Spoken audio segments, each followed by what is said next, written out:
কপালে চুমুখে সন্তান দুটোকে রেখে স্ত্রীর সাথে শেষ কথা, শেষ বাক্য লাভ করে বলছে, স্ত্রী আমার থাকো, চলে গেলাম, জান্নাতের সিঁড়িতে দেখা হয়ে যাবে, চললাম আমি। জাফর ইবনে আবু তালেব চলে গেলেন। আব্দুল্লাহ বিন রাওহা পরিবারের কাছ থেকে বিদায় নিয়ে আসবেন। যেদিন বিয়া সেদিন তার যুদ্ধের ময়দানের যাত্রা। বিয়ে করেছেন, বাসর ঘর হয় নাই, এমন সময় যুদ্ধের ডাক চলে এলো। তিনি করলেন কি, বাড়িতে আসলেন বিদায় নেওয়ার জন্য, স্ত্রীকে ঘরে রেখেছেন। সেই স্ত্রী ঘরে তিনি ঢুকলেন না, বরঞ্চ দরজার পিছন দিকে শিকলটা বাইরের দিক আটকায় দিয়ে বলে, স্ত্রী দরজা লাগায় দিয়েছে, বাইরে থেকে দরজা খুলবে না, এখন আমার কিছু কথা শোনো, ভিতরে যাবো না, দেরি হয়ে যাবে, যুদ্ধের ডাক চলে আসছে, আমি শহীদ যেন হয়ে যায়, আমার জন্য দোয়া করো। স্ত্রী বলছে, স্বামী আমার, এমন স্বামী গ্রহণ করলাম যে স্বামীটাকে ভালো করে দেখতে পারলাম না, একটাবার দেখে নেই, যেন জান্নাতের দরজায় যেন আমি আপনাকে স্বামী হিসাবে চিনতে পারি। আসসালামু আলাইকুম ওয়া রাহমাতুল্লাহি ওয়া বারাকাতুহু। আসসালামু আলাইকুম ওয়া রাহমাতুল্লাহি ওয়া বারাকাতুহু। ইন্নাল হামদালিল্লাহিল আকরামিল্লাযী খালাকাল ইনসানা ওয়া কাররামা ওয়া 'allamahu মিনাল বায়ানি মা লাম يعلم فسبحان الذي لا يحصى امتنانه باللسان ولا بالقلم. نشهد أن لا إله إلا الله وحده لا شريك له، ونشهد أن سيدنا وحبيبنا ومولانا محمدا عبده ورسوله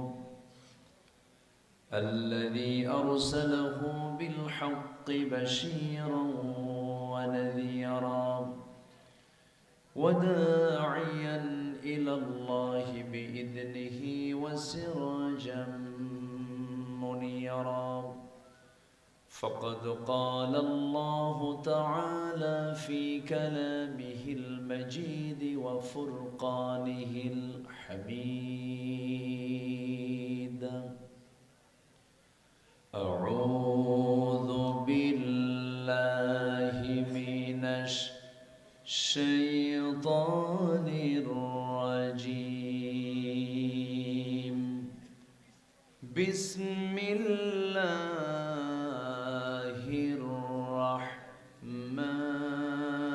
الرحمن الرحيم.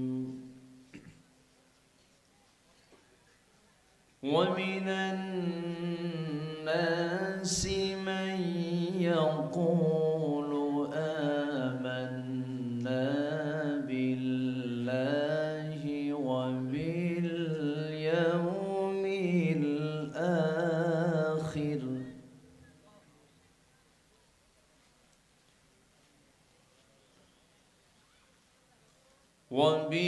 وباليوم الآخر وما هم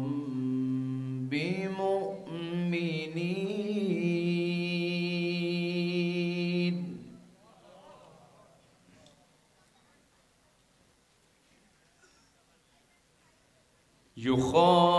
يخادعون الله والذين آمنوا وما يخدعون إلا أنفسهم وما يشعرون.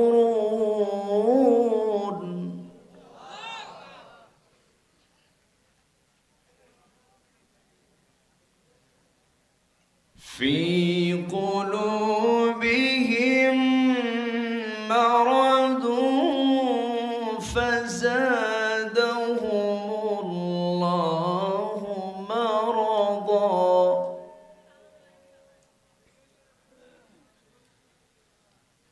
ولهم عذاب أليم بما كانوا يكذبون.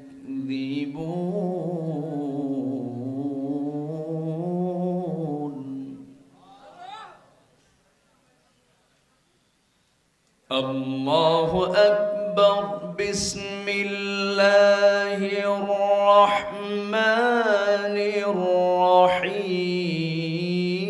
الرحيم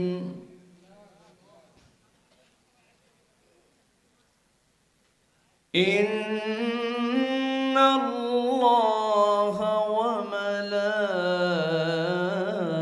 وملائكته يصلون على النبي يا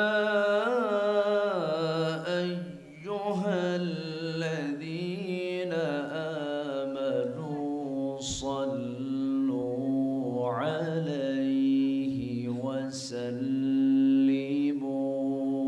تسليما اللهم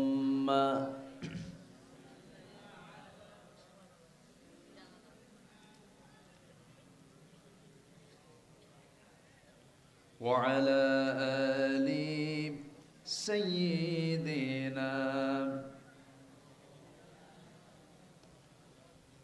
প্রাণের অধিক বেশি যার দাম রহমতাল লিল আলামিন প্রাণের অধিক বেশি যার দাম রহমতাল লিল আলামিন জানো কি তোমরা তাহার নাম রহমতাল লিল আলামিন অসহায়ের বুকে যে জন গোপনে করে সওয়ার দুরুদ পড়ে সুবহ ও শাম রহমতাল লিল আলামিন বলাগাল উলা বিকামালিহি কশাফাত তুজা বিজামালিহি حسنت جميع خصاله سلوا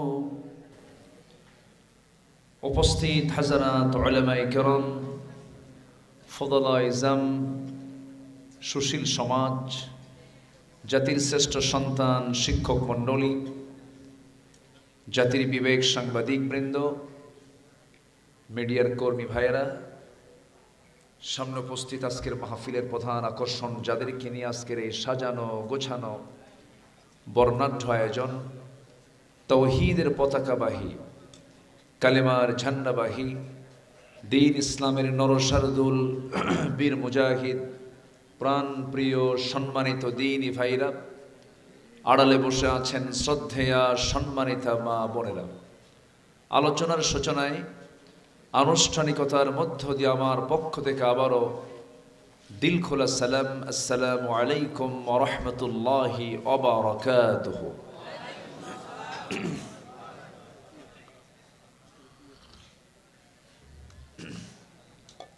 সবাই কেমন আছেন কি মাইক কি করবো কি হয়েছে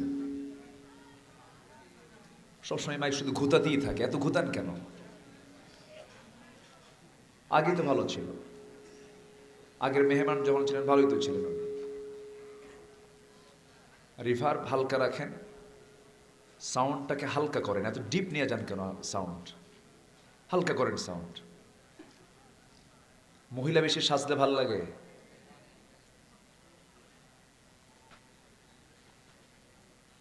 মহান রব্বুল আলামিনের শুকরিয়া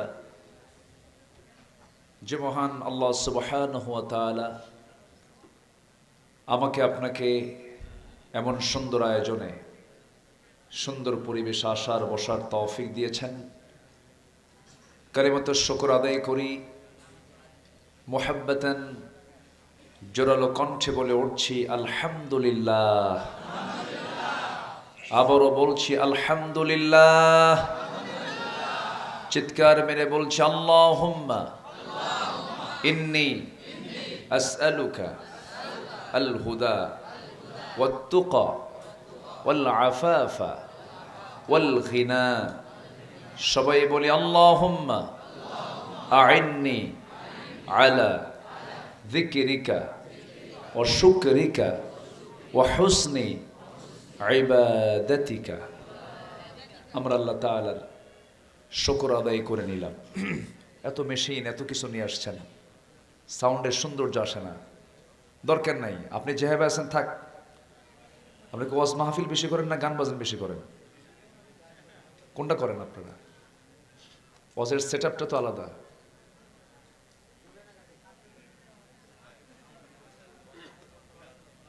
মহান রব্বুল আলামিনের শুকরিয়া যে আল্লাহ তাআলা আমাদেরকে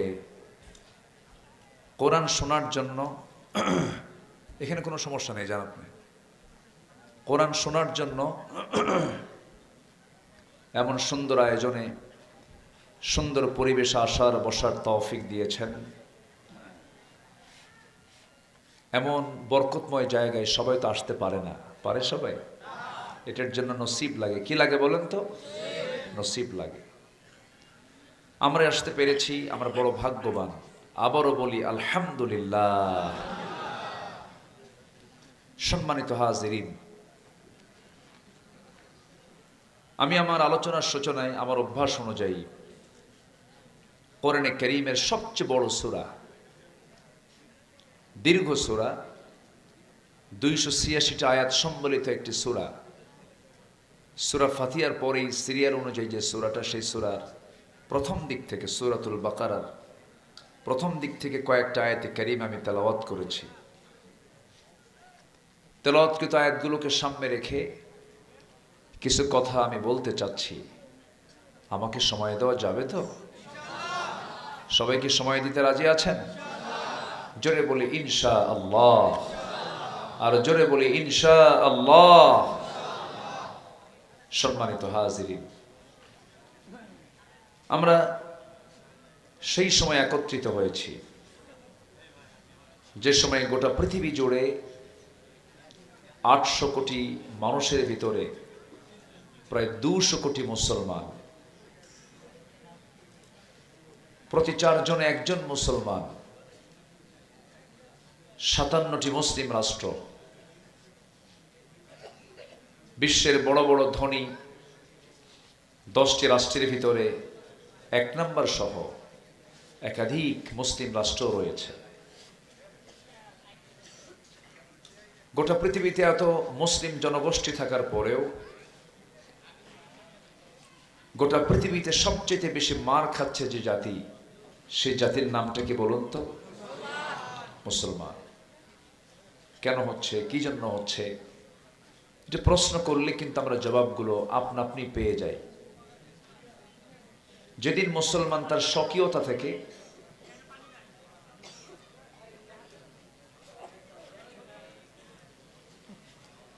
যেদিন মুসলমান তার নিজস্ব অবস্থান থেকে, ইসলাম থেকে, কোরআন থেকে মুসলমান সরে দাঁড়িয়েছে, সেদিন থেকে মুসলমান গোটা পৃথিবীতে লাঞ্ছিত হচ্ছে, বঞ্চিত হচ্ছে, ঘৃণিত হচ্ছে। ঠিক কিনা বলেন? আসলে আমরা মুসলমান, কিন্তু ইসলামকে যেভাবে লালন দরকার, পালন দরকার, আনুগত্যের দরকার, সেটার পরিপূর্ণ হক আজকে মুসলমান আদায় করছে না। বরঞ্চ মুসলিম পরিচয় দিয়ে ইসলাম বিরোধী তন্ত্রমন্ত্র ইজমে বিশ্বাসী হয়ে পড়ছে মুসলমান। পশ্চিমাদের মস্তিষ্ক প্রসূত বিধানকে আজকে মুসলমান অবলীলায় এটাকে গ্রাস করছে, খেয়ে ফেলছে। তো মুসলমান যদি তার অবস্থান থেকে যদি দূরে সরে যায়, লাঞ্ছিত হবে, বঞ্চিত হবে। এটা অস্বাভাবিক নয়, এটাই স্বাভাবিক। তবে হ্যাঁ, একটা গোষ্ঠী সবসময় ছিল, আছে, থাকবে, যারা ইসলামকে পরিপূর্ণ আনুগত্য করে চলে। আমরা সেই পথের পথিক হব। জোরে বলি ইনশাআল্লাহ। জোরে বলি ইনশাআল্লাহ। যদি প্রশ্ন করা হয় এই দেশে মুসলমানদের হার কত, প্রতি 100 জনে 90 জন মুসলমান। 20 কোটি মুসলমানের বসবাস বাংলাদেশ, যা আরব গালফেও নাই। একটা দেশের নাগরিক এত মুসলিম, কিন্তু দুঃখে বুকটা ফেটে যায় যখন বলা হয় নামাজ পড়ে কত পার্সেন্ট, তখন উত্তর পাওয়া যায় মাত্র 5% নামাজি, আর বাকি সব ইমানদার। বাকি সব কি ঠিক আছে না? ওরা ইমানদার, বাকি সব কি বলেন তো? ইমানদার। আর বাকি আর 5% কি নামাজি। ওই যে বলে ওরা, হুজুর নামাজ না পড়ি ইমান তো আছে, এই জন্য বলে ফেললাম 5% নামাজি আর বাকি 95% কি বলেন? ইমানদার। এই হচ্ছে আমাদের ইসলামের প্র্যাকটিস। ইসলামকে আমরা এতটুকুই আমরা চর্চা করি, ইসলামকে মেনে চলি। কেমনে আমাদের তকদিরের পরিবর্তন হবে, আমাদের ভাগ্যের পরিবর্তন হবে কেমনে? আল্লাহ রাব্বুল আলামিন বলেন, ইন্নাল্লাহা লা ইউগাইয়িরু মা বিকাওমিন হাত্তা ইউগাইয়িরু মা বিআনফুসিহিম। আল্লাহ তাআলা সেই জাতির কখনো পরিবর্তন করেন না যতক্ষণ না জাতি নিজে পরিবর্তিত না হয়।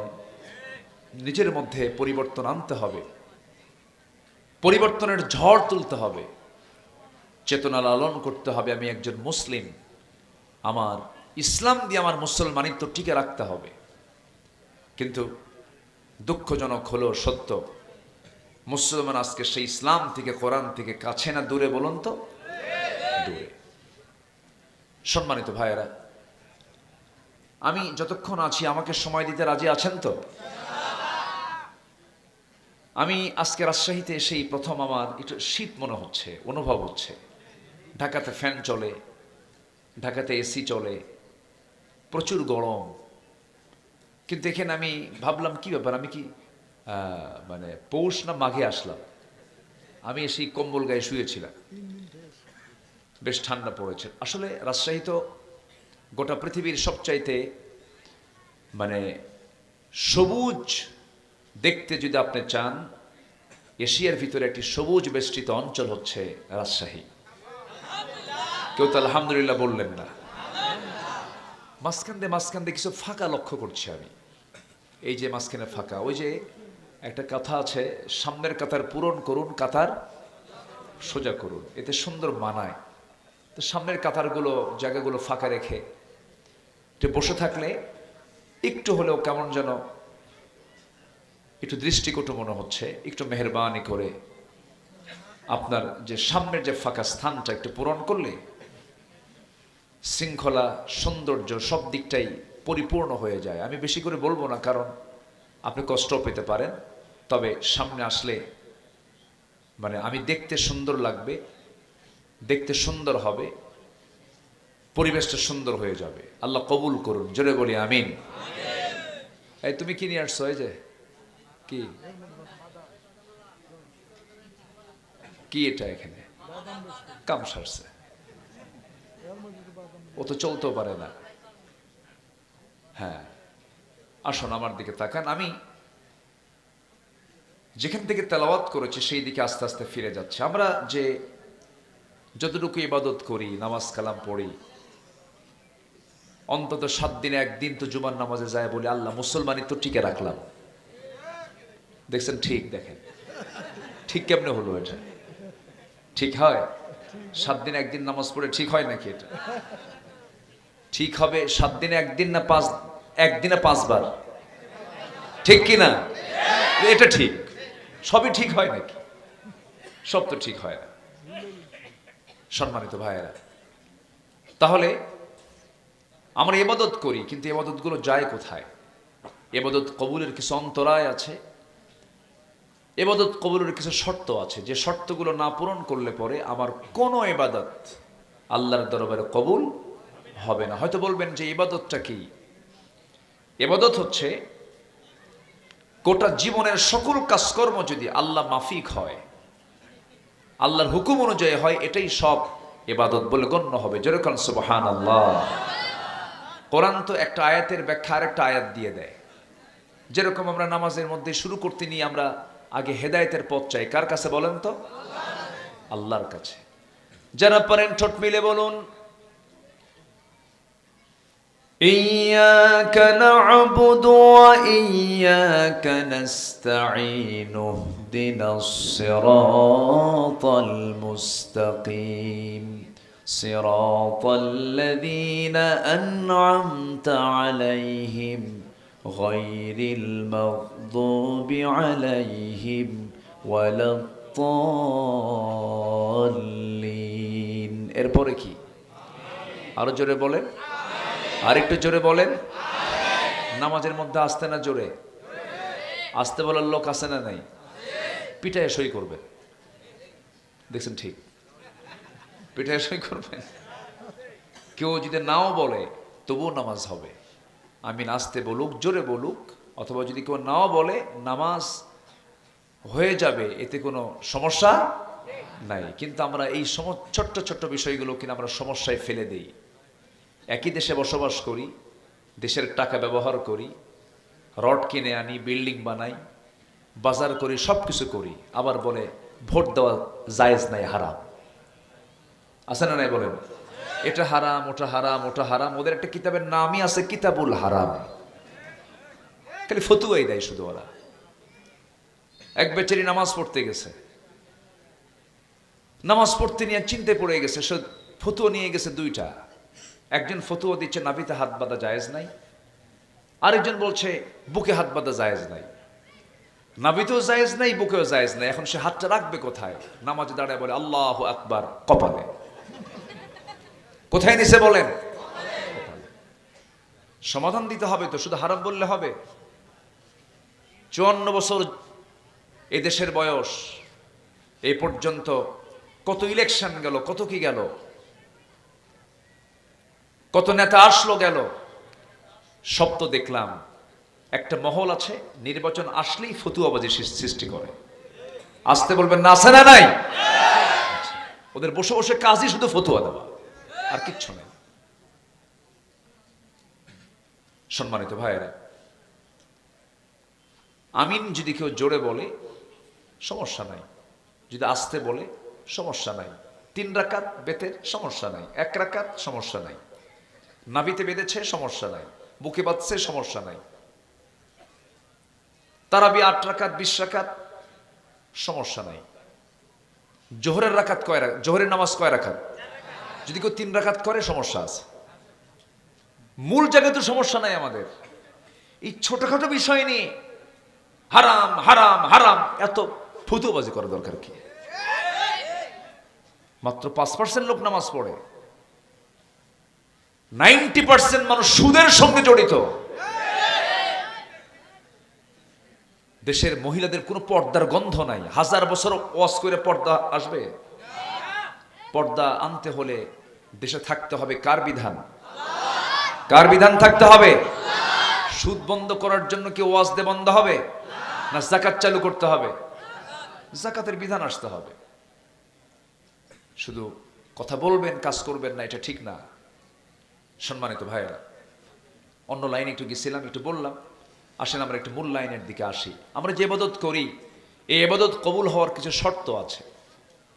আমার দোয়া, আমার চাওয়া, আমার প্রার্থনা অবশ্যই কবুল হবে, কিন্তু শর্ত আছে, যে শর্তগুলো পূরণ করলে আল্লাহ তাআলা তার সকল ইবাদতকে মঞ্জুর করবেন। মোটামুটি 10টা শর্ত নিয়ে আমি আজকে কথা বলতে চাচ্ছি। 10টা শর্ত আছে, একটাও কি বলেছি আমি? তাহলে কি আলোচনা কষ্ট হচ্ছে না তো আপনাদের? আচ্ছা, 1 নম্বর শর্ত হলো মুনাফিকি বাদ দিতে হবে। কি বাদ দিতে হবে বলেন? মুনাফিকি বাদ দিতে হবে। আমার দেশে মুনাফিক নাই। আমার দেশে মুনাফিক আছে? মুনাফিক চিনবেন কেমনে? নবীর সামনে প্রশ্ন করা হলো, রাসূল বলেন মুনাফিকের আলামত 3টা। আয়াতুল মুনাফিকি সালাস। আমার নবীজি মুনাফিকের আলামত বলতে নিয়ে বললেন মুনাফিকের আলামত হলো 3টা। নাম্বার 1 হলো যখন সে কথা বলে মিথ্যা কথা বলে। আমার দেশের মানুষ কোনোদিন কেউ কোনোদিন মিথ্যা কথা বলে না। বলে মিথ্যা বলে? 7 দিনে একদিন বলে, মাসে একবার বলে, বছরে 2-1 দিন বলে, তাই না?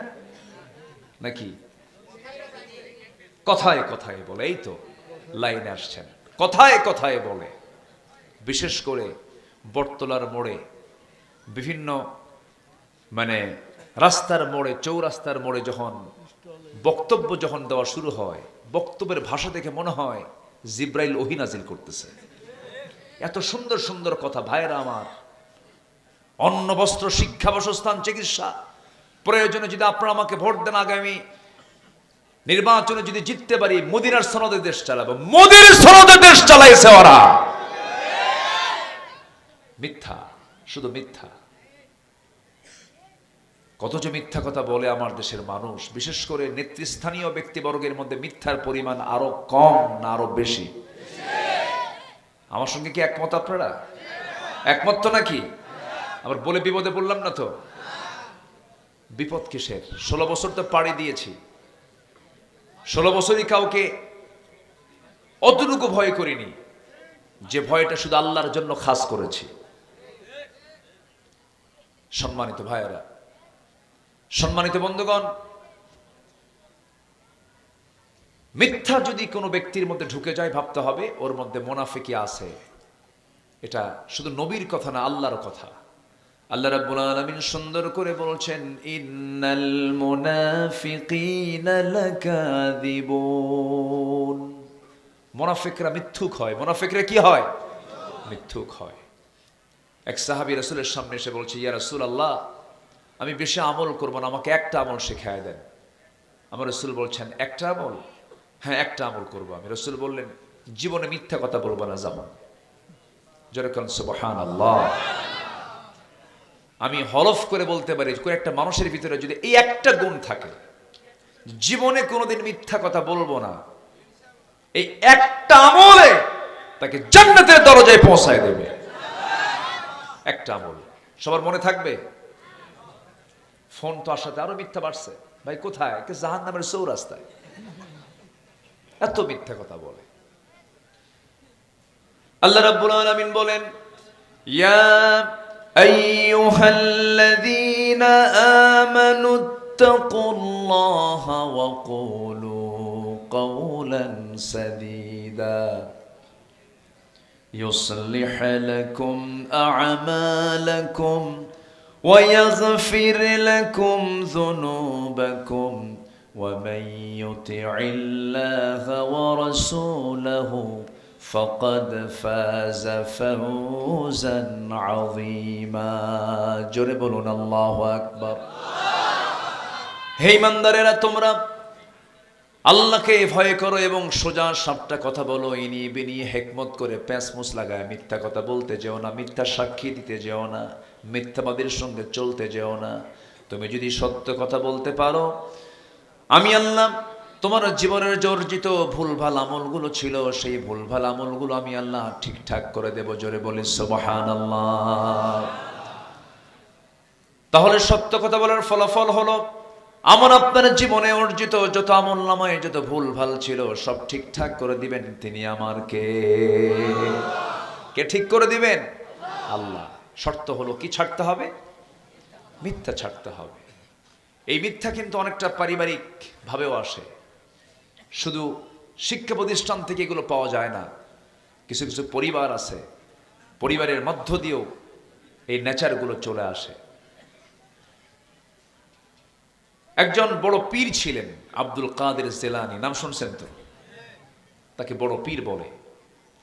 জিলান শহরে তার বাড়ি ছিল। ছোট্ট মানুষ, দিন শেখার জন্য দূরদেশ যাচ্ছেন, মার চোখে পানি।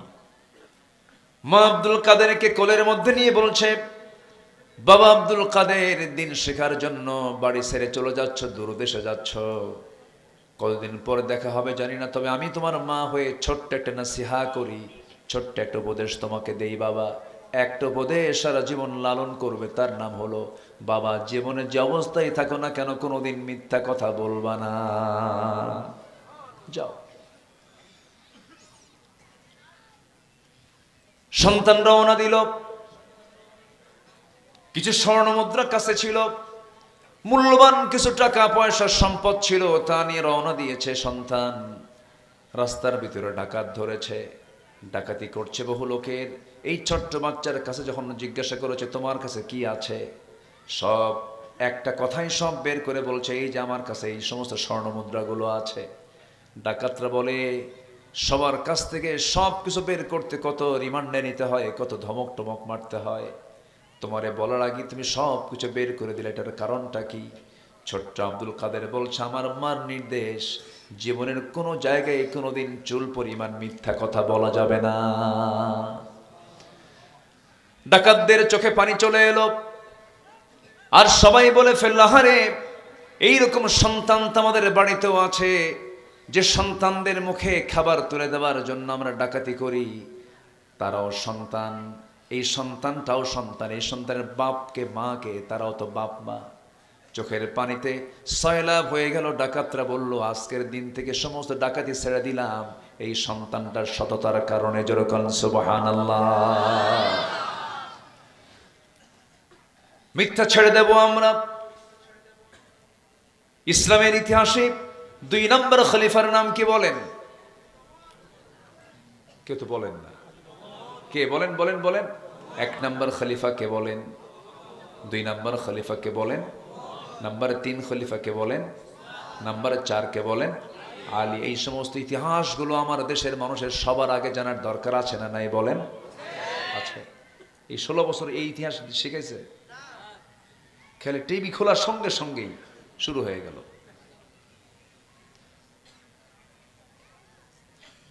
আমাদের জাতির পিতা কে বলেন? জোরে খন। এখানেও প্যাঁচ ঢুকাইছিল, কিন্তু ঢুকায়নি ঢুকায়নি। এগুলো নিয়ে এগুলো নিয়ে এত পেরেশান কেন? জাতির পিতা তো সিলেক্টেড বিষয়। মুসলমানদের জাতির পিতা কেউ না, মিল্লাতে আবিকুম ইব্রাহিম। কি করে নাই? সব কিছু করেছে। সম্মানিত ভাইয়েরা, তাহলে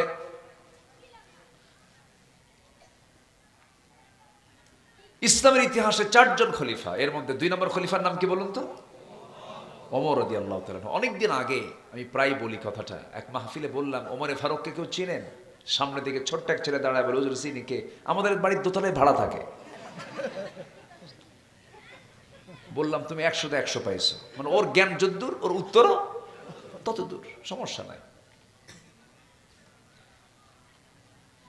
এই ওমর ভাড়া থাকা ওমর নয়, এই ওমর হলো অর্ধ জাহানের শাসনকর্তা ছিলেন। একাকী চলতেন, রাস্তায় ফিরতেন, কোনো প্রোটোকল লাগতো না, সামনে পেছনে কোনো লোক লাগতো না। ছোট্ট একটা লাঠি নিয়ে চলতেন একাকী, রাতের বেলাও দিনের বেলাও। কারণ ওই সমস্ত খলিফা হৃদয়ে কোনো ভয় ছিল না, একমাত্র ভয় ছিল কার ভয়? কার ভয়? প্রেসিডেন্ট আসবেন ঢাকা থেকে রাজশাহী, সব রাস্তা বন্ধ, এয়ারপোর্টের সব লাইন বন্ধ, আছে না? এরকম হয় কি না? হয়। আর সাইয়েদনা আবু বকর সিদ্দিক রাদিয়াল্লাহু তাআলা আনহু রাতের আধারে বের হয়েছেন খালি পায়ে। কি পায়ে বলেন তো? খালি পায়ে। এটা দেখেছেন সাইয়েদনা ওমর ফারুক রাদিয়াল্লাহু তাআলা। দেখেই বলছেন আমিরুল মুমিনিন, রাতের আধারে আপনি খালি পায়ে বের হয়েছেন কেন? এই যে পাথরের রাস্তা, খালি পায়ে হেঁটে চলছেন, পা তো ফেটে যাবে পাথরের আঘাতে। তিনি বললেন আমি যে জুতা পায়ে হাঁটবো, জুতার তলার সঙ্গে পাথরের একটা আওয়াজ হবে। এই আওয়াজে গভীর রাত যদি সে আওয়াজটা যদি প্রকাশ পেয়ে যদি বড় আকার ধারণ করে, আর এই আওয়াজে যদি আমার নাগরিকের ঘুম যদি নষ্ট হয়, কিয়ামতের দিন আমাকে আসামির কাঠগড়ায় দাঁড়িয়ে তার জবাবদিহি করা লাগবে। আল্লাহু আকবার বলো। চিন্তা করা যায়? জনগণের ঘুম যেন ব্যাঘাত না হয়, জুতা পায়ে না হেঁটে দেশের প্রেসিডেন্ট আমিরুল মুমিনিন খালি পায়ে হাঁটতেছে। যেরকম সুবহানাল্লাহ।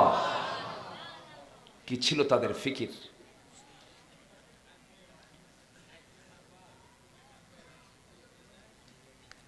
প্রথম খলিফার আমলে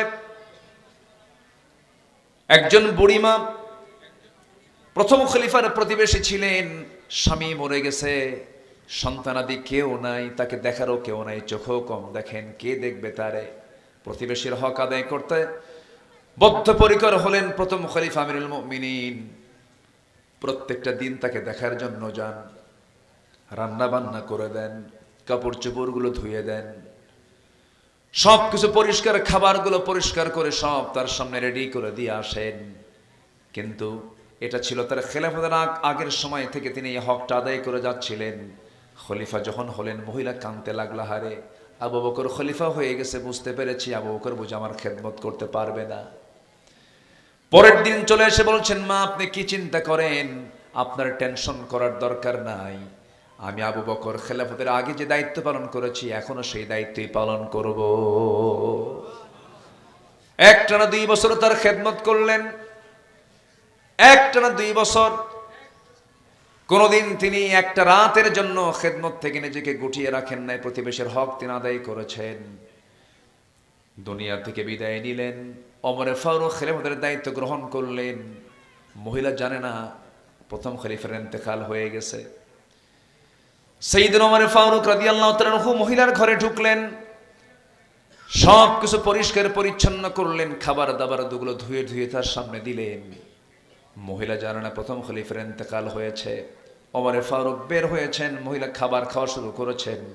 খেজুর একটা ধোয়া খেজুর মুখে নিয়েছেন, কামড় মারার মাত্রই দেখতে পেলেন খেজুরের ভিতরে বিচি, বিচিটা দাঁতের নিচে পড়ে গেছে। ইন্না লিল্লাহ বলে বলছেন, আহারে আমার আসল খাদেম আবু বকর দুনিয়াতে নাই, কারণ আমার আবু বকর যখন খেজুরটা আমার সামনে দিত, শুধু ধুয়ে দিত না, খেজুরের বিচিটা সরাইয়া দিত যেন আমার কষ্ট না হয়। যেরকম সুবহানাল্লাহ। এই ওমর ফারুক রাদিয়াল্লাহু তাআলা আনহু একদিন রাতের আধারে বের হয়েছেন, ছোট্ট একটা ঘর থেকে মা বেটির গল্প, মা বেটির কথোপকথন হচ্ছে, মা বেটির দুজন কনভারসেশন হচ্ছে, কথাবার্তা চলছে। মা বলছে, আমরা গরিব মানুষ মা, ও আমার কলিজার টুকরা মেয়ে, কালকে কি বাজার করব, টাকা পয়সা নাই না। এই কথাটা ওমর ফারুকের কানে চলে গেছে। রাতের বেলা ঘুরতেছেন, জনগণ কেমন আছে, 2 মহিলার কনভারসেশন, মা বেটির গল্পটা শুনছিলেন। ওমর ফারুক রাদিয়াল্লাহু তাআলা দারুণ খুশি হয়ে গেলেন, এতটাই খুশি হলেন, আত্মহারা হয়ে গেলেন। সেখান থেকে সোজা বাড়িতে চলে গেলেন। বাড়িতে গিয়ে বলছেন, বউ আমার কিসমত খুলে গেছে। কেন, কি হয়েছে? বহুদিন যাবত আমার ছেলেকে বিয়ে করাবো, মেয়ে পাই না, কোন মেয়েকে বিয়ে করাবো, কোন পরিবারে বিয়ে করাবো। আমি আমার বড় পেরেশান ছিলাম, কিন্তু আল্লাহ আমাকে জুটাইয়া দিয়েছেন। গত রাত্রিতে এমন একটা মেয়ের সন্ধান পেয়েছি, যাও ওই গোয়ালের বাড়িতে চলে যাও, যে বাড়িতে দুধ দহন হয়, দুধ বিক্রি করে, ওই বাড়িতে গিয়ে অমরের পক্ষ থেকে বিয়ের প্রস্তাব দিয়ে দাও, আমার ছেলের সাথে ওই মেয়েকে আমি বিয়ে করা দেব, কারণ ওই মেয়েটা মিথ্যা বলতে শেখে নাই। যেরকম সুবহানাল্লাহ। একজন রাষ্ট্রের শাসক তার ছেলে বিয়ে করাচ্ছেন শিল্পপতির সাথে, বলেন বিশ্বের সেরা ধনীর সাথে, দেশের সেরা একজন বিশাল বিখ্যাত লোকের সাথে না, বিয়ে করাচ্ছেন তার ছেলেকে দুধ বিক্রেতার মেয়ের সাথে। কেন? ওই মেয়েটার মুখে মিথ্যার কোনো গন্ধ নাই। মানুষের সবচেয়ে বড় সার্টিফিকেট হচ্ছে সত্যবাদিতা, এর চাইতে বড় সার্টিফিকেট নাই। আমরা সত্যবাদী হব, জোরে বলি ইনশাআল্লাহ, আর জোরে বলি ইনশাআল্লাহ। এই জন্য আল্লাহ মাঝে মাঝে বলেছেন, সত্যবাদীদের অন্তর্ভুক্ত হয়ে যাও, অকুনু মা'আস সাদিকিন, আছে না, সত্যবাদী যারা তাদের অন্তর্ভুক্ত হয়ে যাও, মুনাফিকি করো না। তাহলে মুনাফিকের আলামত কয়টা বলেন? বলছি কয়টা? একটা। আরো আছে কয়টা? 2টা। এদিকে ইবাদত কবুলের জন্য শর্ত কয়টা? বলতেছি কয় নাম্বার? আরো আছে কয়টা? সব কি মুখস্থ রাখতেছেন তো নাকি? জোরে বলি ইনশাআল্লাহ, আর জোরে বলি ইনশাআল্লাহ। একটু মনোযোগ দিয়ে কথাগুলো শুনুন, আমাদের কাজে লাগবে। আমার বন্ধুগণ, 1 নম্বর হলো মুনাফিকি বাদ দিতে হবে। সূরাতুল বাকারার 8 নম্বর আয়াতে আল্লাহ রাব্বুল আলামিন বলেন, ওয়া মিনান নাসি মান ইয়াকুলু আমান্না বিল্লাহি ওয়া বিল ইয়াউমিল আখির ওয়া মা হুম বিমুমিনিন। মানুষের ভিতরে এমন কিছু বান্দা আছে, এমন কিছু মানুষ আছে যারা বলে আমি ঈমান এনেছি, পরকালকে বিশ্বাস করেছে, কিন্তু আল্লাহর ভাষা আল্লাহ নিজেই বলছেন ওমা হুম বিমুমিনিন, কিন্তু তারা প্রকৃতভাবে ঈমান আনে নাই, শুধু ধোঁকাবাজি। লেবেল, নির্বাচন আসে মাথায় টুপি লাগায়, নির্বাচন আসে সুন্দর পাঞ্জাবি লাগায়, সুন্দর সুন্দর একটু হাদিস কোরআনের একটু কিছু আয়াত মুখস্থ করে, আসরের নামাজ 4 বার পড়ে। কয়বার পড়ে? 4 বার পড়ে। এগুলো সব কি ইমানদারের কাজ না মুনাফিকের কাজ? মুনাফিকের কাজ। টুপি কি 5 বছরে একবার পড়তে হয় না সারা বছরই পড়তে হয়? সারা বছর। মুনাফিকি বাদ দিতে হবে।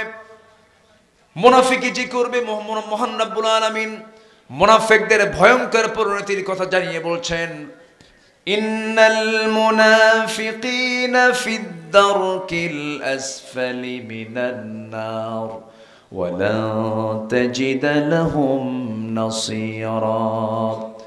মুনাফিকরা জাহান্নামের সবচেয়ে নিম্ন স্তরে তারা অবস্থান করবে, তাদের কোনো সাহায্যকারী থাকবে না, তাদের কোনো হেল্পার থাকবে না। আল্লাহ রাব্বুল আলামিন তার রাসূলকে যুদ্ধ করতে বলেছেন কাফেরদের বিরুদ্ধে, মুনাফিকদের বিরুদ্ধে। ইয়া আইয়ুহান নাবিয়্যু জাহিদিল কুফফার ওয়াল মুনাফিকিনা ওয়াগলুয আলাইহিম ওয়া মাআওয়াহুম জাহান্নাম ওয়া বিইসাল মাসীর। জোরে বলুন আল্লাহু আকবার। হে নবী, আপনি কাফিরদের বিরুদ্ধে জিহাদ করুন, মুনাফিকদের বিরুদ্ধে জিহাদ করুন, কারণ এরা ইসলামের সবচেয়ে বড় দুশমন।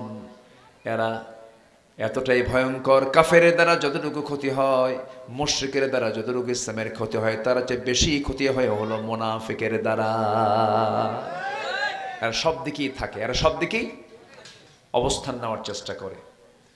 আমার বন্ধুগণ, মুনাফিকদের জন্য আপনি দোয়া করলেও সে দোয়া কবুল হবে না। মুনাফিকের দোয়া তো কবুল হবেই না, মুনাফিকের জন্য আপনিও দোয়া করলে দোয়া কবুল হবে না। স্বয়ং একটা ইতিহাস মনে পড়লো আমার নবীর জীবদ্দশায় একজন মুনাফিকের বিদায় হলো, একজন মুনাফিক মারা গেল।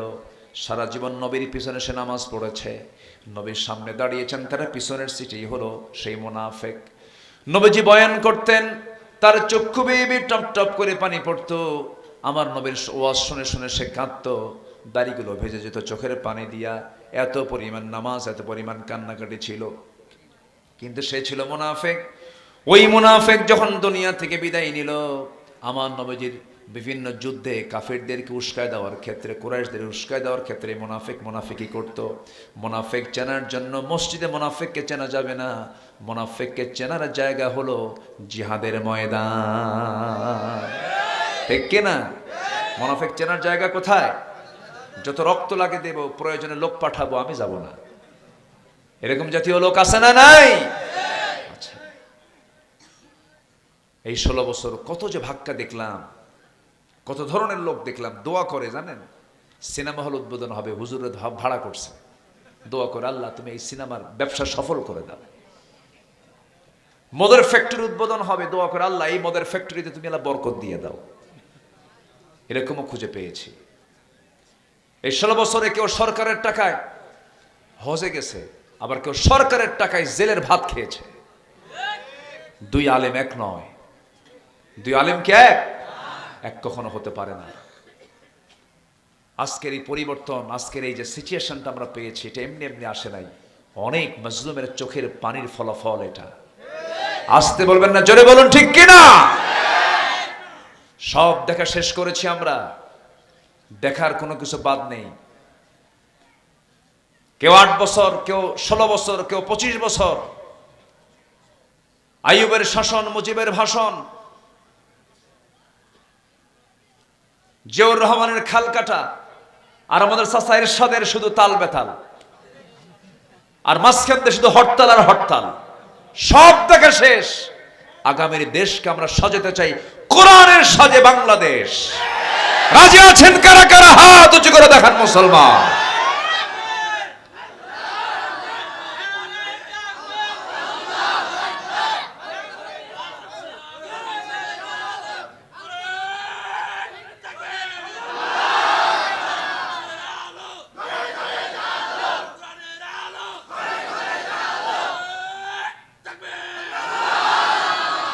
আল্লাহ কবুল করুন, জোরে বলে আমিন। রাগ করতেছেন মনে হয়, খুব সুন্দর মানুষ আপনারা, বলি আলহামদুলিল্লাহ। আজকের ফজর হয়েছে ইনশাআল্লাহ, মানে হবে তো, লক্ষণ ভালো না তো। জোহর হয়েছে সবার, আসর, মাগরিব, এশা, ফজর হবে তো ইনশাআল্লাহ বলেন, আর জোরে বলেন ইনশাআল্লাহ। বলুন তো, মুনাফিক চেনা যায় জোহরে, আসরে, মাগরিবে, এশায় না ফজরে? ফজরে। মুনাফিক সব নামাজ পড়ে কিন্তু ফজর নামাজ পড়তে পারে না। এখন কোন মুনাফিক কারা? কি কথা কি বুঝতেছেন? ধীরে ধীরে কিন্তু নিজেদের কাছে চলে যাচ্ছি আমরা।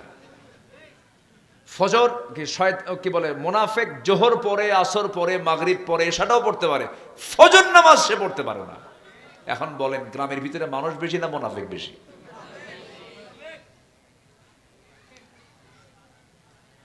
বলুন তো, একটা প্রশ্ন করি, গ্রামের মানুষগুলো কোন ওয়াক্তে সবচেয়ে বেশি টাইম, মানে কোন ওয়াক্তে মানুষ বাড়িতে বেশি থাকে? কোন ওয়াক্তে বলেন তো? এশার টাইমে না? বলেন কোন টাইমে বেশি থাকে? কোন টাইমে? তাহলে সবচেয়ে বেশি সময় থাকে বাড়িতে কোন সময়ে? ফজরে। আর সবচেয়ে কম সময় থাকে কোন সময়ে? জোহরে। ব্যস্ত থাকে, বাইরে অফিসে থাকে, আসরে আসতেও পারে নাও পারে, মাগরিব আসতেও পারে নাও পারে, তবে এশার নামাজে চলে আসে, নাও তাও মিস হতে পারে, কিন্তু ফজরে মিস নাই, ফজর অবশ্যই বাড়ি। বলুন তো, এই 5 ওয়াক্তের মধ্যে সবচাইতে কম মুসল্লি কোন ওয়াক্তে? আলহামদুলিল্লাহ। কি কবেন আপনি বলেন? তাহলে 5 ওয়াক্ত নামাজের ভিতরে যে ওয়াক্তে বাড়ির উপস্থিতি বেশি, অথচ মুসল্লি মসজিদে নাই। মোট মুসল্লি 3 জন, ইমাম, মুয়াজ্জিন, খাদেম। এদের চাকরি না থাকলে এরাও থাকতো না। মসজিদ ফাঁকা। মসজিদ কি? ফাঁকা। কিন্তু আপনি যদি একটা আদর্শ গ্রামকে আদর্শ গ্রাম বলে অভিহিত করতে চান, কাদিপুর একটা গ্রাম, এই কাদিপুরকে যদি আপনি আদর্শ গ্রাম হিসেবে যদি আপনি উপস্থাপন করতে চান, 1 নাম্বার প্রশ্ন আসবে, দেখো তো ওই গ্রামের মসজিদটা কোন ওয়াক্তে মুসল্লি দিয়ে ভরে যায়। যদি বলা হয় কাদিপুরের মসজিদগুলো জুমার চাইতে ফজরের মুসল্লি বেশি হয়, তখন ভাবতে হবে এই গ্রামটা একটা আদর্শ গ্রাম। বলি আলহামদুলিল্লাহ। মাতব্বর আছে না গ্রামে? আস্তে গ্রামে, প্রত্যেকটি গ্রামে মাতব্বর আছে না নাই? বিড়ি খায় আর বিচার করে। বিড়ি খায় আর কি করে? আমি কি ভুল বলতেছি এগুলো? মাতব্বর সাহেবরা বহু মাতব্বরি করলেন, বিচার নামালেন, অনেক কিছু করলেন, কিন্তু আপনি মাতব্বর, আপনার গ্রামের লোক নামাজ পড়েন, আপনি এটার জন্য কি ফিকির করেছেন, কি চিন্তা করেছেন? আপনি কি জানেন আপনার এই দায়িত্বশীলতার জন্য প্রশ্নের জবাব দিতে হবে কার আদালতে? আল্লাহর আদালতে। নামাজ, মুনাফিকরা নামাজ পড়ে কিন্তু ওদের নামাজের মধ্যে কোনো যত্ন নাই। ওয়াইদা কামু কুসালা, তারা নামাজে দাঁড়ায় হেলায় খেলায়। এবং আল্লাহ বলছেন ওয়ালা তাকুম আলা কবরিহি, মুনাফিকদের কবরের সামনে দাঁড়াবা না। ওদের জন্য দোয়া করাও জায়েজ নাই। চিন্তা করা যায়? তবে আমার নবীর ইতিহাস একটা ঘটেছে, সেটা হলো আমার নবীর এক সাহাবী ছিল, খুব প্রিয় সাহাবী, তার বাপ ছিল মুনাফিক, ওই মুনাফিকের নেতা। আলোচনা করি, একটু কথা বলি একটু। তাই এই মুনাফিক মারা গেছে নবীর জীবদ্দশায়। সাহাবী এসে রাসূলের সামনে কাঁদতেছে। আমার নবীজি বললেন, সাহাবী কান্দো কেন? কেন কান্নাকাটি করছো? কি হয়েছে? সাহাবী বলছেন, হুজুর আমার বাপ যদিও মুনাফিক, কিন্তু আমার বাপ দুনিয়া থেকে বিদায় নিয়েছেন। আমি শোকাহত, আমি মর্মাহত আপনার কাছে এসেছি। আমার বাপ মুনাফিক, এটা আমিও জানি, আমার বাপ ভালো মানুষ না, কিন্তু আমি আপনার কাছে তার সন্তান হয়ে একটা আবদার করব। হুজুর আমি তো সাহাবী আপনার। সে আবদারটা হলো, দয়া করে আমার আব্বাকে দাফন করার জন্য কাফনের কাপড় তো লাগবে, আমি আপনার বরকতময় দেহের একটা জুব্বা আমার বাবার কাফনের জন্য চাই। আমার নবীজি সুন্দর করে তার আকুতিটা শুনলেন আর মনে মনে ভাবলেন আমার সাহাবীকে কেমন করে মানা করব। রাসূল বলছেন, ও আমার সাহাবী, তুমি তো আমার প্রিয় সাহাবী, তোমার একটা আবদার আমি কেমন করে ফেলে দেই। এই যে ধরো আমার জুব্বা তোমাকে দিয়ে দিলাম, তুমি এখন নিয়ে চলে যাও। চলে গেলেন। মুনাফিক বাপকে গোসল করায়া দিয়া আমার নবীর ব্যবহৃত জুব্বাটা তার গায়ে পড়ায়া দিলেন। কিছুক্ষণ পর কাদা কাদা কণ্ঠে নবীর সামনে দাঁড়িয়ে বলছে, হুজুর জানাজা শুরু করব, জানাজা পড়াতে হবে, দয়া করে হুজুর, আপনি আমার রাসূল, আমি আপনার সাহাবী, আমার বাপ খারাপ মানুষ আমি জানি, কিন্তু দয়া করে আপনি যদি আমার বাবার জানাজা পড়াতেন আমি দারুণ খুশি হতাম। আমার নবী যে মানা করার সুযোগ পেলেন না। রাসূল বলছেন, ও সাহাবী, তুমি যখন বলেছ আর কেমন করে মানা করি, চিন্তা করো না, যাও, আমি যাব। সাহাবে কেরামকে সঙ্গে করে নিয়ে তিনি চলে গেলেন। সাহাবী রাসূলকে কি অতিক্রম করতে পারে নাকি? পারে না। আমার নবীজি যখন জানাজা শুরু করবেন, পিছন থেকে একজন সাহাবী বলছেন, হুজুর আপনি কার জানাজা পড়ান? সে তো মুনাফিক, তার জানাজা আপনার পড়ানো যাবে না। রাসূল বলছেন, ও সাহাবী থেমে যাও, আমার স্বামী বারবার আকুতি করছে, সাহাবীর কথাটাকে আমি কেমন করে ফেলে দেই। জানাজা পড়ায় দিলেন, দোয়াও করলেন। জানাজা শেষ হওয়ার সঙ্গে সঙ্গে আয়াত নাযিল হলো, জানানো হলো, ৭০ মাররাতান, আপনি যদি ৭০ বারও যদি মুনাফিকদের জন্য দোয়া করেন, সেই দোয়া আপনি হলেও আপনার দোয়াও আমি আল্লাহ কবুল করব না। যেরকম নাউযুবিল্লাহ, মুনাফিকদের কোনো দোয়া কবুল হবে না। মুনাফিকরা অগ্রহণযোগ্য, আল্লাহর কাছে তাদের কোনো দাম নাই, তারা মূল্যহীন। মুনাফিকের কাতারে যাওয়া যাবে না, মুনাফিকি করা যাবে না, মিথ্যাচার করা যাবে না, ওয়াদা ভঙ্গ করা যাবে না, আমানতের খেয়ানত করা যাবে না। সম্পূর্ণকে মাইনাস করে আমাকে সততার পথ ধরতে হবে, সত্য কথা বলতে হবে। নাম্বার 1 চলে গেল, মুনাফিকে বাদ দিয়ে দেব।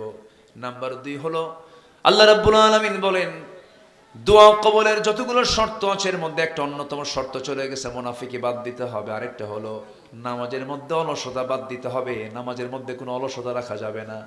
আমার বন্ধুগণ, আল্লাহ রাব্বুল আলামিন অলস নামাজের জন্য কি বলেছেন দেখেন আমার সঙ্গে, যারা পারেন ঠোঁট মিলিয়ে বলুন, ফাওয়াইলুল লিল মুসাল্লিন, সবাই বলুন, ফাওয়াইলুল লিল মুসাল্লিন আল্লাযীনা হুম আন صلاتهم ساهون الذين هم يراءون ويمنعون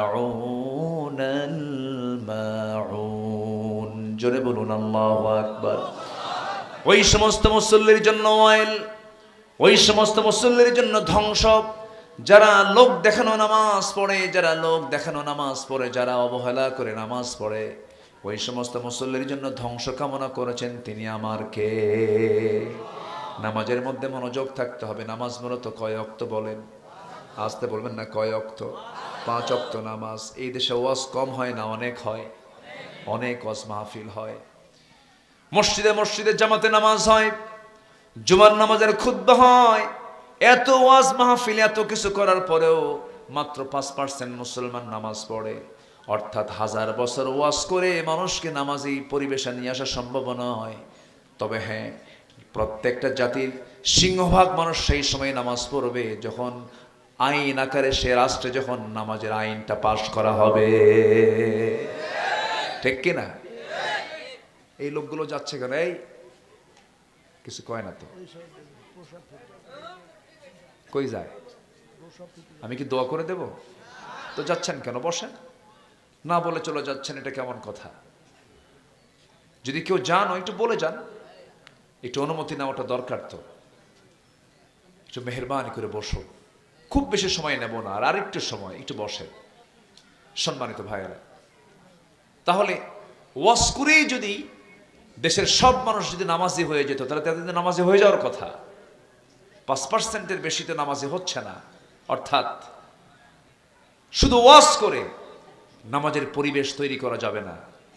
নামাজের কমপ্লিট পরিবেশ তৈরি করার জন্য নামাজকে রাষ্ট্রীয় পর্যায়ে পাশ করতে হবে, আইন আকারে পাশ করতে হবে। যেরকম সুবহানাল্লাহ। আমার নবীজির রাষ্ট্রে কি নামাজের আইন ছিল? আসতে কয়, নামাজের আইন ছিল? আমাদের দেশের, আমাদের রাষ্ট্রে কি নামাজের আইন আছে? আছে? নামাজের আইন আছে? সুদের আইন, মদের আইন, জেনার আইন। তো সুদের আইন আছে, মদের আইন আছে, জেনার আইন আছে, মদের লাইসেন্স পাওয়া যায়, সুদের লাইসেন্স পাওয়া যায়, এগুলো আমার দেশে আছে। অথচ দেশ চালালো 54 বছর মুসলমানরাই। এটা কেমন কথা? কোরআনকে আপনি প্রশ্ন করুন, কোরআন বলো তো, রাষ্ট্র ক্ষমতায় যদি কেউ বসে, রাষ্ট্র ক্ষমতায় বসার পর তার করণীয় কি, তার কি কি আইন পাশ করা দরকার? কোরআনকে প্রশ্ন করুন, কোরআন মনে হয় জবাব দিতে পারে না। আল্লাহ রাব্বুল আলামিন বলেন, আল্লাযীনা ইম্মাক্কান্নাহুম ফিল আরদি আকামুস সালাতা ওয়া আতাউস যাকাহ ওয়া আমারু বিল মা'রুফি ওয়া নাহাউ আনিল মুনকার ওয়ালিল্লাহি আকিবাতুল উমুর। জোরে বলুন আল্লাহু আকবার। আমি যাদেরকে রাষ্ট্রীয় ক্ষমতা দেব, ক্ষমতা পাওয়ার সঙ্গে সঙ্গে তারা 4টা আইন রাষ্ট্রীয় পর্যায়ে পাশ করবে। এটা কার কথা বলেন? আল্লাহ পাক বলছেন 4টা আইন তারা পাশ করবে। নাম্বার 1 হলো তার নামাজকে রাষ্ট্রীয় পর্যায়ে পাশ করবে। মন্ত্রীর পেছনে সচিব নামাজ পড়বে, ওসির পেছনে দারোগা নামাজ পড়বে, এমপির পেছনে জনগণ নামাজ পড়বে, এসপির পিছনে ওসিরা নামাজ পড়বে। এরকম করে করে প্রত্যেকটা জায়গায় নামাজের পরিবেশ তৈরি হয়ে যাবে। যখন নামাজ রাষ্ট্রীয় পর্যায়ে যখন কায়েম হয়ে যাবে, ওই সমাজের সুদের কোনো গন্ধ, মদের দোকানের গন্ধ পাওয়া যাবে না। আমার বন্ধুগণ, সেই নামাজ আমার নবী অনেক গুরুত্ব দিয়ে বারবার নামাজের কথা বলেছেন। এই দুনিয়াতে যদি প্রশ্ন করা হয় সবচেয়ে বড় পাপ কাজ কোনটা আল্লাহর কাছে, সবচেয়ে বড় অপরাধ কোনটা আল্লাহর কাছে, উত্তর হলো নামাজ ছেড়ে দেওয়া।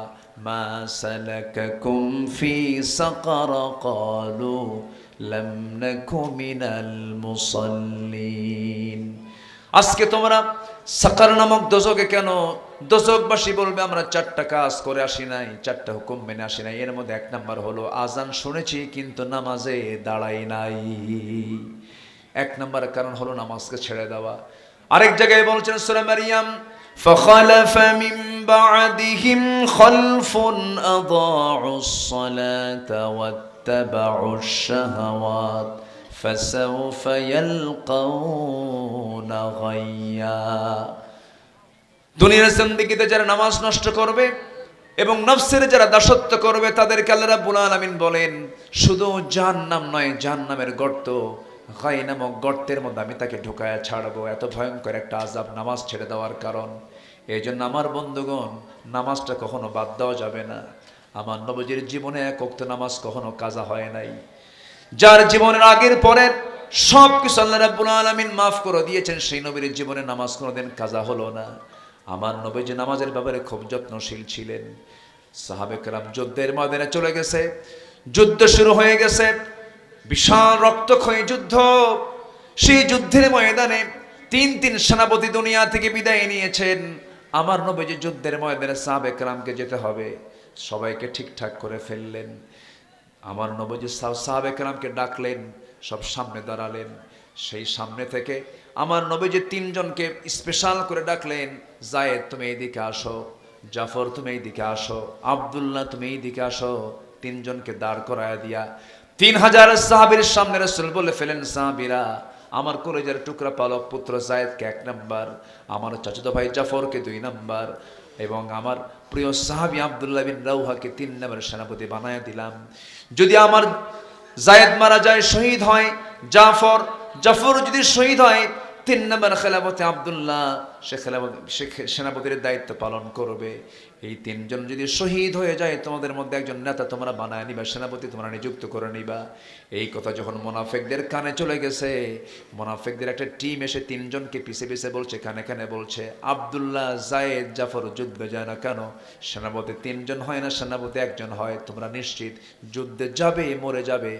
মুনাফিকদের এমন কথায় 3 জন সেনাপতি বলে ফেলতেছেন, তোমরা আমাদেরকে ধোঁকা দিচ্ছ মুনাফিকেরা, কিন্তু তোমরা কি জানো আমাদের আল্লাহ তাআলা আমাদের নাকের মধ্যে জান্নাতের ঘ্রাণ ঢুকায় দিয়েছে। সুবহানাল্লাহ।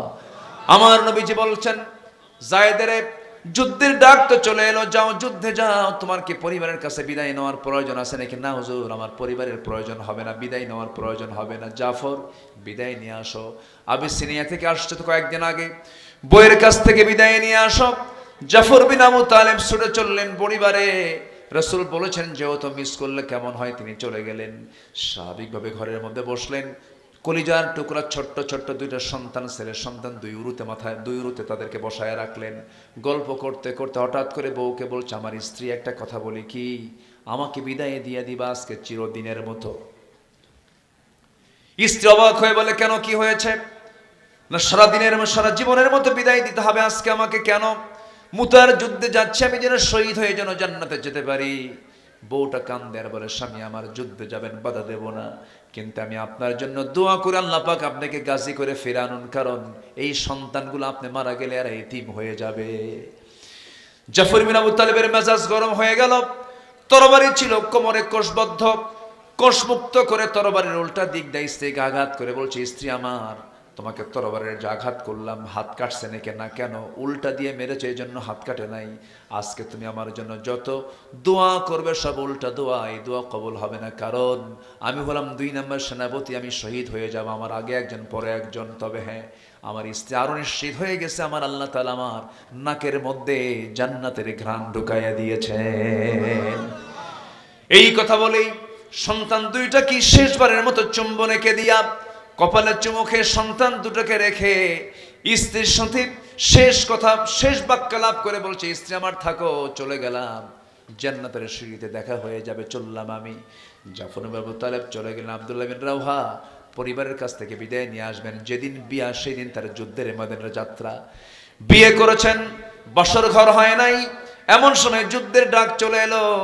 তিনি করলেন কি, বাড়িতে আসলেন বিদায় নেওয়ার জন্য, স্ত্রীকে ঘরে রেখেছেন। সেই স্ত্রী ঘরে তিনি ঢুকলেন না, বরঞ্চ দরজার পিছন দিকের শিকলটা বাইরের দিক দিয়ে আটকায় দিয়ে বলে, স্ত্রী, দরজা লাগাই দিয়েছে, বাইরে থেকে দরজা খুলবে না, এখন আমার কিছু কথা শোনো, ভিতরে যাবো না, দেরি হয়ে যাবে, যুদ্ধের ডাক চলে আসছে, আমি শহীদ যেন হয়ে যায়, আমার জন্য দোয়া করো। স্ত্রী বলছে, স্বামী আমার, এমন স্বামী গ্রহণ করলাম যে স্বামীটাকে ভালো করে দেখতেও পারলাম না, একটাবার দেখে নেই, যেন জান্নাতের দরজা, এই জন্য আমি আপনাকে স্বামী হিসাবে চিনতে পারি। সঙ্গে সঙ্গে আব্দুল্লাহ বলছেন, আমার স্ত্রী, এমন সহিনিয়ত তোমার যদি হয়ে থাকে, আমার মৃত্যুর পর তোমার যদি কোনো স্বামী তুমি জীবন না গ্রহণ করো, আমি তোমার জীবনের শেষ স্বামী যদি হয়ে থাকি, আল্লাহ তোমার এবং আমার মাঝে কিয়ামতের দিন পরিচয় করে দেওয়ার দায়িত্ব আমার আল্লাহ নিজে নিয়ে নিবেন। জোরে কোন সুবহানাল্লাহ। যুদ্ধে ঝাঁপিয়ে পড়লেন আব্দুল্লাহ বিন রাওহা। 3 জনই যুদ্ধে চলে গেলেন। 3000 সৈন্য নিয়ে 1 লক্ষ সৈন্যের বিরুদ্ধে যুদ্ধে নেমে গেছেন। 3 সেনাপতি 3 জনই দুনিয়া থেকে বিদায় নিয়েছেন। যায়েদের পর জাফর বিন আবু তালেব, জাফর বিন আবু তালেবের পর আব্দুল্লাহ বিন রাওহা, তিনি দুনিয়া থেকে বিদায় নিয়েছেন। 3 জনের শাহাদাত বরণ হওয়ার পর খালিদ বিন ওয়ালিদ রাদিয়াল্লাহু তাআলা আনহু, যিনি 250 বেশি যুদ্ধ করেছেন, প্রত্যেকটা যুদ্ধে তিনি মুসলমানদের পক্ষে বিজয় এনেছেন, আল্লাহ পাক তাকে বিজয় দিয়েছিলেন। সেই খালিদ বিন ওয়ালিদ 250 যুদ্ধ করেছেন, কিন্তু কোনোদিন কোনো যুদ্ধে তার 1 ফোঁটা রক্ত তার শরীর থেকে কেউ বের করতে পারে নাই। জোরে বলেন সুবহানাল্লাহ, আরো জোরে বলেন সুবহানাল্লাহ। 250 যুদ্ধ করেছেন, বিছানায় কাঁপতে কাঁপতে মারা যাচ্ছিলেন।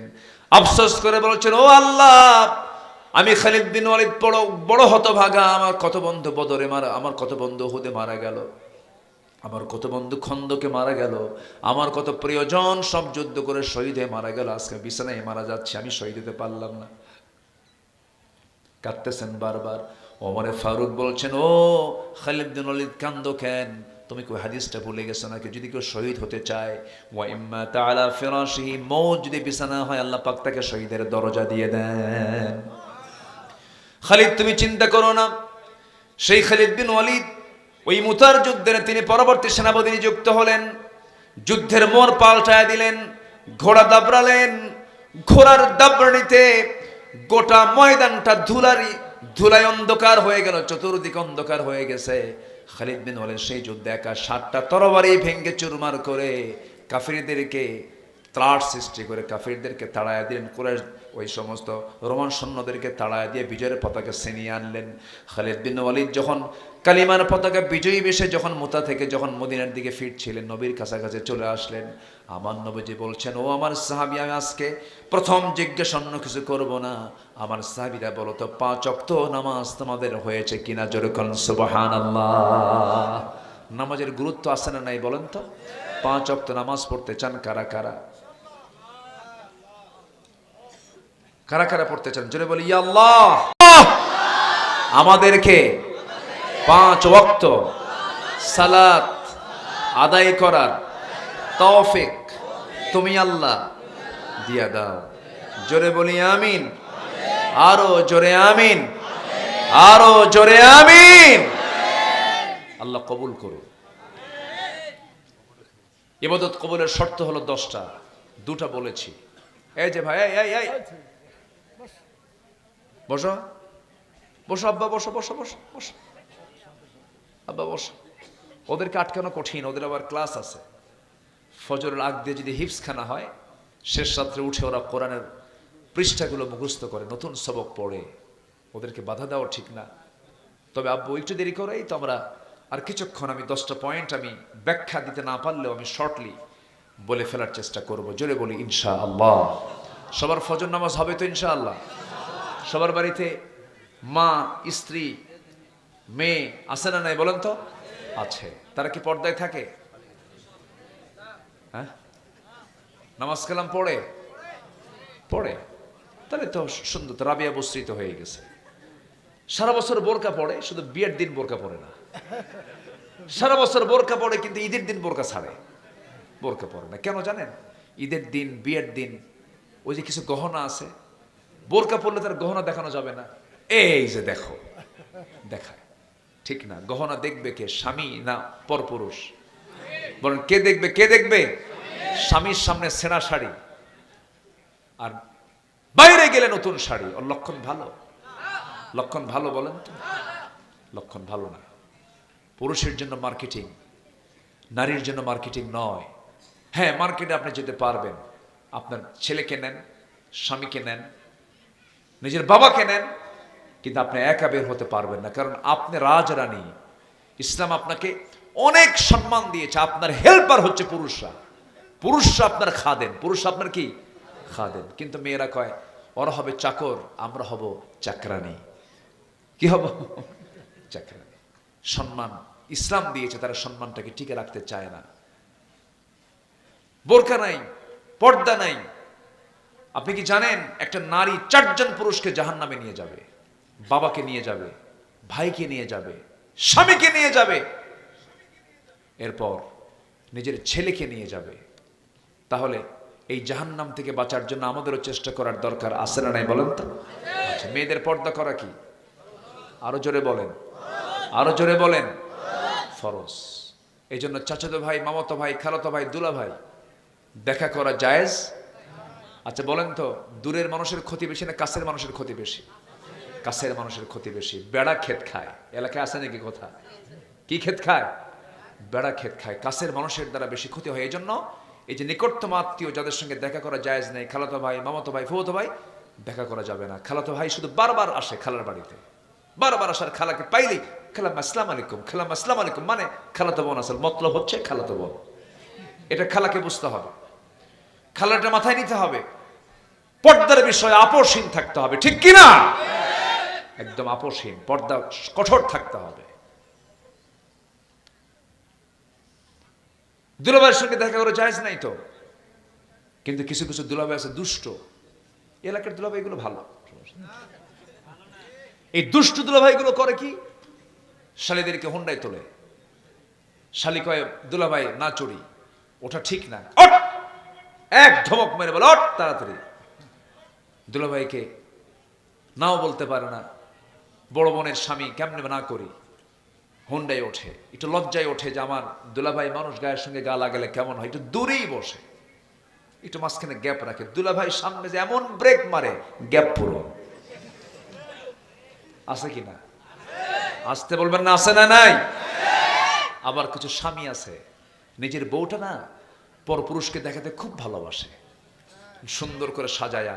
বন্ধু বান্ধব দেখলে বলে, বন্ধু দোস্ত দেখো তো বউটা দেখতে কেমন। আছে না এরকম? আছে না? আছে। শুধু এটাই করেন, আবার হুন্ডায় তোলে। হুন্ডায় তোলে, সে সাধারণ কোনো হুন্ডা না, R15, যা প্যাসেঞ্জার সিট হলো 3 তলা আর ড্রাইভিং সিট হলো আন্ডারগ্রাউন্ড, ঠিক কিনা? রাজশাহী মহানগর তো কাছে, এই জন্য বলতেছি কথাগুলো, সব তো প্রায় দেখেন আপনারা। বউটাকে 3 তলায় তুলে, স্বামী আন্ডারগ্রাউন্ডে থাকে। এখন হুন্ডার আওয়াজ তো কম, হুন্ডার আওয়াজ কম হলে তো কেউ দেখবে না। হুন্ডার মেকারকে গিয়ে বলে, এই হুন্ডার যে পাইপ আছে, পাইপ স্যালেঞ্জার খুলে ফেলে, খুললে পরে আওয়াজ কি আর ছোট থাকে? বিশাল আওয়াজ। এবার চলছে, যখন সে রান করলো, চতুর্দিকে আওয়াজ 1 কিলোমিটার জুড়ে। এদিকে বউটা লাল শাড়ি, মাথার চুল ছেড়ে দেওয়া, ঠোঁটটা আঁকানো, কপালটা আঁকানো, বসে দিল একখান টান পবার মোড় থেকে একদম একদম চলে গেছে মতিহার নাকি বিনোদপুর, চললো সেখান থেকে চলে গেল আমচত্বর। এমন জোরে টান মারছে আর এমন আওয়াজ, জাতি দেখো জাতীয় সম্পদ নিয়ে যাচ্ছে। জোরে কোন নাউজুবিল্লাহ। বউ কি জাতীয় সম্পদ না নিজস্ব সম্পদ? এগুলো কেন? এই পর্দাহীনতার পরিবেশ আমরা দেখতে চাই না। যে নেতা তোমাকে নারী হাতে তুলে দেবে, যে নেতা তোমার হাতে অস্ত্র তুলে দেবে, যে নেতা তোমাকে নামাজের কথা বলবে না, ওই সমস্ত নেতৃত্ব মানার সময় নাই। ওই সমস্ত নেতৃত্বের মুখে আমরা জুতা মারি, থুতু মারি। রাজি আছো কারা কারা? যুবকরা হাত উঠে দেখাও।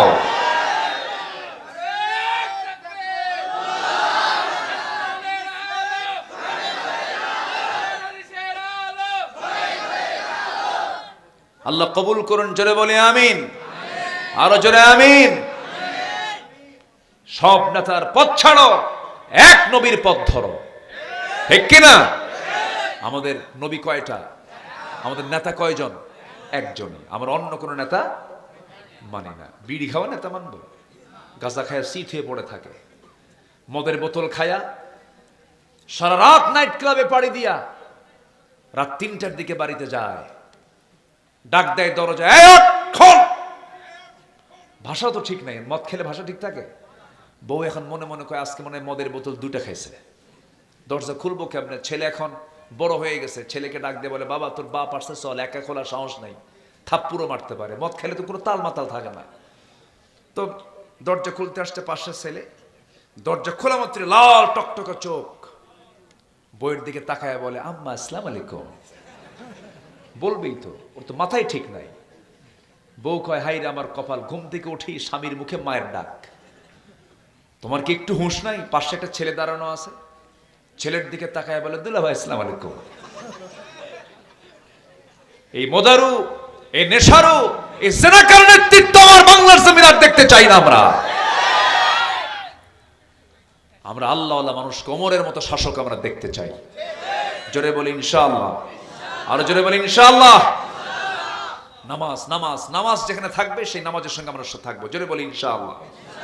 নামাজ আছে, সম্পর্ক আছে, নামাজ নাই, ওই নেতৃত্ব মানার দরকার। নাম্বার 3, আনুগত্য হবে 1 নাম্বার কার?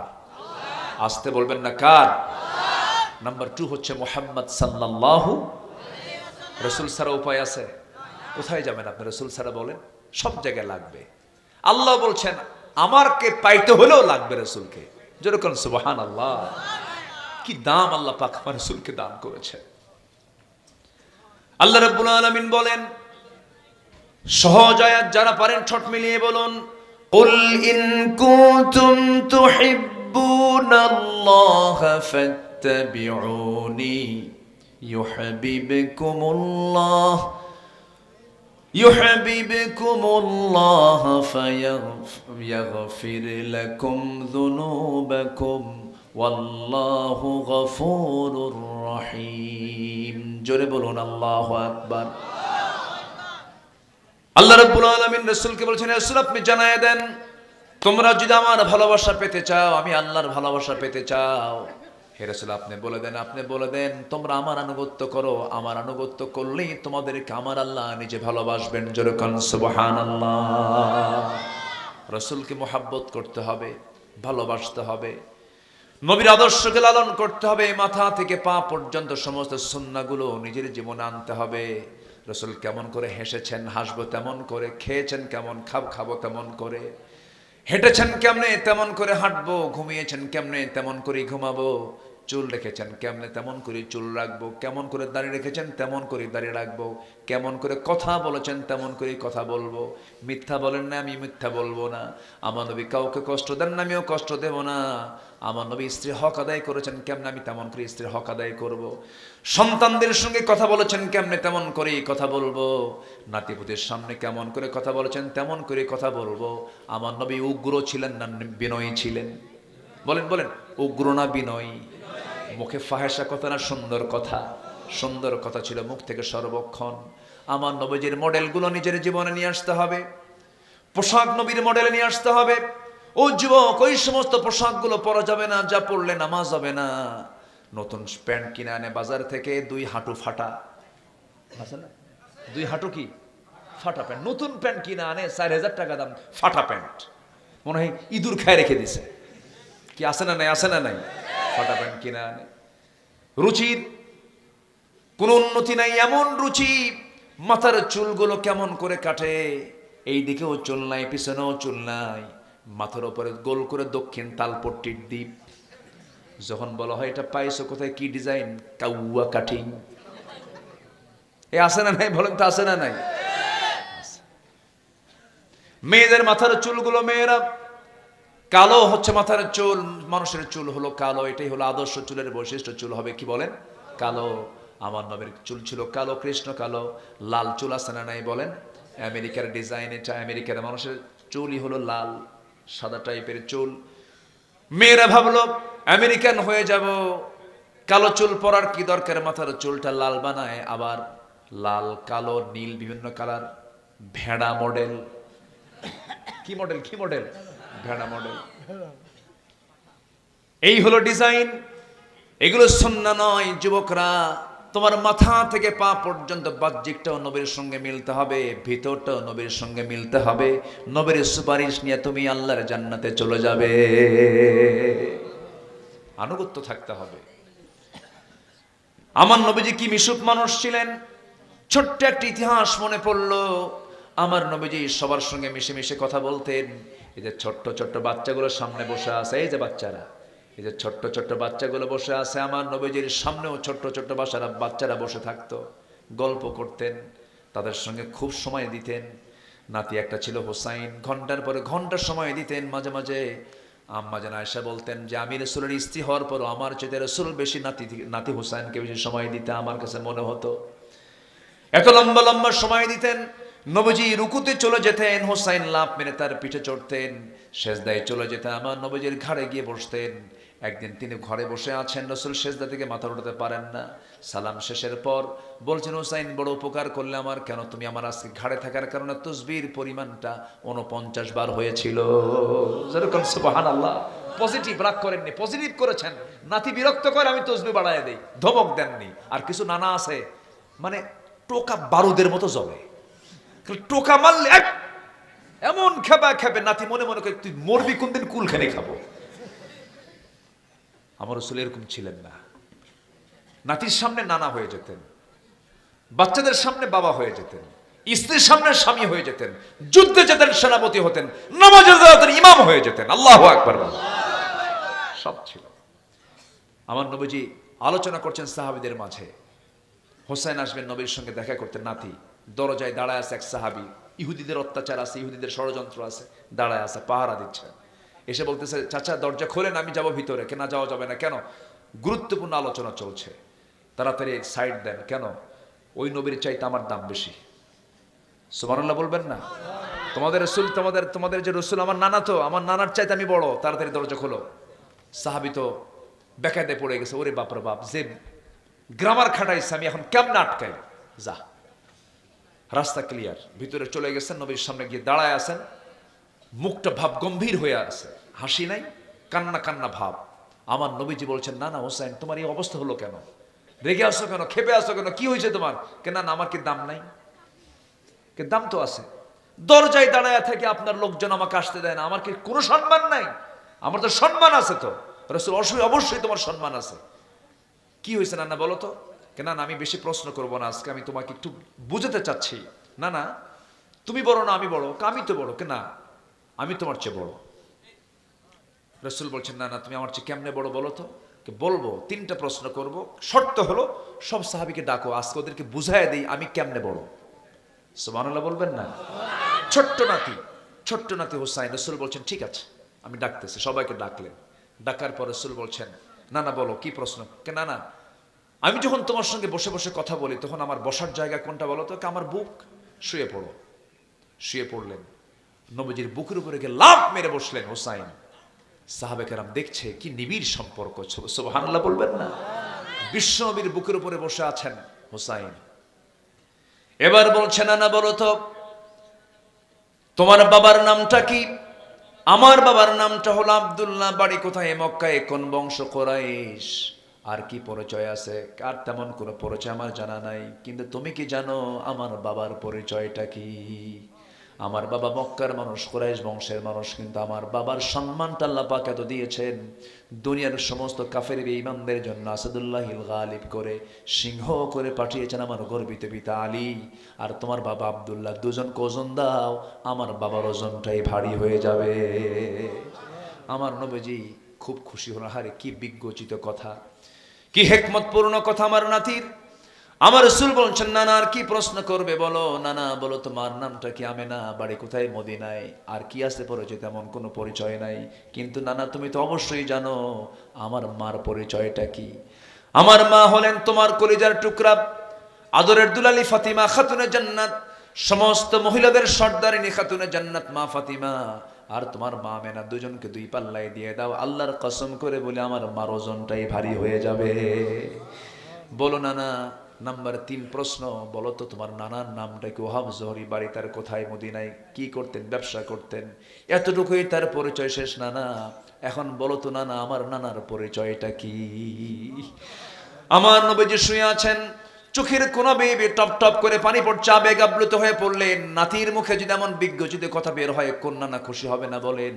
রাসূল খুশিতে বাগ হয়ে গেলেন, আনন্দে আত্মহারা হয়ে চোখের কোনা বেয়ে টপ টপ করে পানি পড়ছে। এবার বলছেন নানা আমার নানা হলেন সর্বকালের সর্বযুগের সর্বশ্রেষ্ঠ মানুষ, যার সম্মানটা যার মর্যাদাটা আল্লাহর পরে আখির জামানের পয়গম্বর মুহাম্মদ সাল্লাল্লাহু আলাইহি সাল্লাম। আমার নানাকে 1 পাল্লায় দেন, আপনার নানা ওহাব জোহরিকে 1 পাল্লায় দেন, বলুন কার ওজনটা বেশি? আমার নানার। জোরে কান সুবহানাল্লাহ। সেই দিন আমার নবীজি হুসাইনের মাথা থেকে নিয়ে পা পর্যন্ত প্রত্যেকটা জায়গায় চিবুকে গন্ডদেশের সব জায়গায় চুমু চুমু দিয়ে ভরায় দিয়ে বলছে নানা রে, তুমি আমাকে আজকে, যদিও আমি তোমার চাইতে বড়, আমি আল্লাহর পয়গম্বর, যুক্তির দিক থেকে আমি তোমার কাছে আমি নানা হয়ে হেরে গেছি। জোরে কান সুবহানাল্লাহ। আমার বন্ধুগণ, নবীর মতো নরমওয়ালা হতে হবে, দিল উদার করনেওয়ালা হতে হবে, হাস্যোজ্জ্বল হতে হবে, মেজাজের ভারসাম্যহীন হওয়া যাবে না। বাপ মার সঙ্গে অনুগত ভাব থাকতে হবে, বাপ মার আনুগত্য করতে হবে, মুরব্বীদেরকে সম্মান করতে হবে, শিক্ষকদেরকে তাজিম করতে হবে। যুবকরা শৃঙ্খলপূর্ণ জীবনে চলে আসবে, নোংরামির দিকে যাবে না, মাদকাসক্তের দিকে যাবে না, নেশার দিকে যাবে না, কোনো ডিভাইসের খারাপ অংশের দিকে যাবে না, কোনো ভিডিও গেমসের দিকে যাবে না, ফ্রি ফায়ারের দিকে যাবে না, পাবজির দিকে যাবে না, ক্যাসিনোর দিকে যাবে না, নোংরামির দিকে যাবে না, ফ্রি পর্ণ সামগ্রীর দিকে যাবে না। জীবন ধ্বংস করার জন্য চতুর্দিকে শয়তান বিভিন্ন ফাঁদ পেতে রেখেছে, জীবনটাকে তোমার শেষ করে দেওয়ার জন্য তোমাকে অ্যাটাক করছে বারবার। এগুলো পথ থেকে দূরে এসে রাসূলের সুন্নাহকে মেনে চলো, রাসূলের সিরাত চর্চা করো, কোরআনটাকে সুন্দর করে বোঝার চেষ্টা করো, নামাজটাকে কন্টিনিউ করো, নামাজ কেন্দ্রিক জীবন গড়ো। নামাজ পড়বো, এই কাজে যাব, নামাজ যেটার সঙ্গে যায় সেই কাজে তুমি চলে যাবা।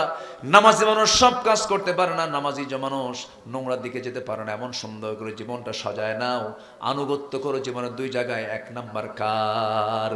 নাম্বার 2 হচ্ছে মুহাম্মদ সাল্লাল্লাহু আলাইহি ওয়াসাল্লামের। যদি আনুগত্য না করো, আল্লাহ বলছেন ومن يعص الله ورسوله ويتعد حدوده يدخله نارا خالدا فيها وله عذاب مهين। জোরে বলুন আল্লাহু আকবার। যারা লঙ্ঘন করবে আনুগত্যের, স্থায়ী জাহান্নামে তারা প্রবিষ্ট হবে। নাম্বার 4 হলো আল্লাহর সঙ্গে যারা শিরিক করবে তাদের কোনো দোয়া, তাদের কোনো ইবাদত আল্লাহর দরবারে মঞ্জুর হবে না। নাম্বার 5 হলো সামনে পেছনে যারা পরনিন্দা করবে। দেখবেন কিছু কিছু মানুষ আছে সামনে প্রশংসা করে, পিছনে গেলে দুর্নাম করে। এমন লোক বুঝি পবা উপজেলায় নাই? সামনে পেলে বলে আপনার মতো ভালো মানুষই হয় না, আড়ালে গেলে কয় হারামজাদা। এরকম আছে কিনা বলেন? এই সমস্ত লোকের কোনো ইবাদত কবুল হবে না। ইমানদারের মুখ এবং ভিতর হবে দুই রকম না একরকম? একরকম, এটা মাথায় রাখতে হবে। নাম্বার 6 হলো আল্লাহকে যারা ভুলে থাকবে, মন্দ কাজের যারা আদেশ করবে, তাদের কোনো ইবাদত কবুল হবে না। নাম্বার 7 হলো শয়তানের যারা পদাঙ্ক অনুসরণ করবে, তাদের কোনো ইবাদত কবুল হবে না। নাম্বার 8 হলো লোক দেখানো নামাজ যারা পড়বে, লোক দেখানো ইবাদত যারা করবে। হুজুর 2 লক্ষ টাকা দান করলাম, আমার নামটা বড় করে নেবেন, 1 নাম্বার তালিকায় যেন সেখানে লেখা থাকে। আমার নাম যদি প্রচার না হয়, নামটা যদি সেখানে লেখা না হয়, দান করব না, এমন লোক বুঝি নাই? আসতে বলবেন না, আছে না নাই? কিন্তু আল্লাহ তাআলা বলেন আরশ আজিমের ছায়া আমি 7 শ্রেণীকে জায়গা করে দেব। এর মধ্যে একটা শ্রেণী হলো মা তুনফিকু বিয়ামিনি, ডান হাতে দিয়েছে বাম হাত জানে না, বাম হাত দিয়েছে ডান হাত জানে না, এমন গোপনকারীর দান যারা করবে, আমি আল্লাহ তাদেরকে আরশ আজিমের ছায়া জায়গা দেব। জোরে বলেন সুবহানাল্লাহ। নাম্বার 9 হলো কুফরি যারা করবে, তাদের কোনো ইবাদত কবুল হবে না। মুসলমান হয়ে আল্লাহর আইনকে অবিশ্বাস করে, আসে না নাই বলেন? এমন চেতনা লালন করবে যারা, তাদের কোনো দোয়া কবুল হবে না, ইবাদত কবুল হবে না। নাম্বার 10 হলো আল্লাহর সাথে মিথ্যা দৃঢ় অঙ্গীকার করে আবার অবজ্ঞার সঙ্গে ভঙ্গ করে। আল্লাহর সঙ্গে ওয়াদা করেছে, আবার সেই ওয়াদাটা ভঙ্গ করে ফেলেছে, তাদের কোনো ইবাদত আল্লাহর দরবারে মঞ্জুর হবে না। এই 10টা শর্ত, 10টা অপকর্ম যদি আমরা ছেড়ে দিয়ে যদি আল্লাহর পথে যদি চলে আসি, আমি যা চাইবো দোয়া কবুল করবেন তিনি আমার কে? ফজর পড়বেন কারা কারা? একটা হাত তুলে দেখান তো দেখি, ফজর পড়বেন কারা কারা? জোরে বলি ইয়া আল্লাহ, আর জোরে বলি ইয়া আল্লাহ। আমাদেরকে ফজর, জোহর, আসর, মাগরিব, এশা 5 ওয়াক্ত সালাত আদায় করার তৌফিক তুমি আল্লাহ দিয়া দাও। জোরে বলি আমিন, আরো জোরে আমিন, আরো জোরে আমিন।